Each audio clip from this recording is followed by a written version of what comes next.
До речі, серед молоді, яка живе у городах, я ось так само такое зауважав серед зняволених, що частка з їх просто не розуміє по-білоруську.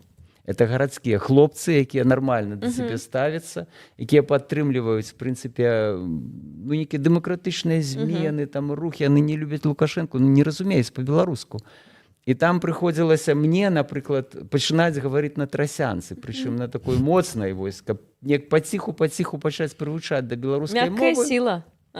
Праз 2 місяці я вже розмовляв з ними просто так, як я от зараз розмовляю з вами, вони не звертали уваги. От це такий поступовий переход.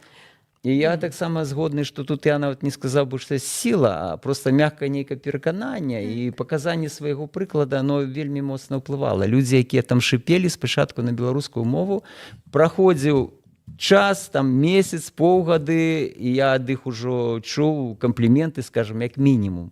І не було такої адмовної реакції до білоруської мови. Тому тут, ну, відомо, одним прикладом там чоловіка ти ситуацію не зміниш, але ну, я поводився так, принаймні, і старався, імкнувся розмовляти по білоруській мові там, ну, так, як я це роблю в житті, звичайно.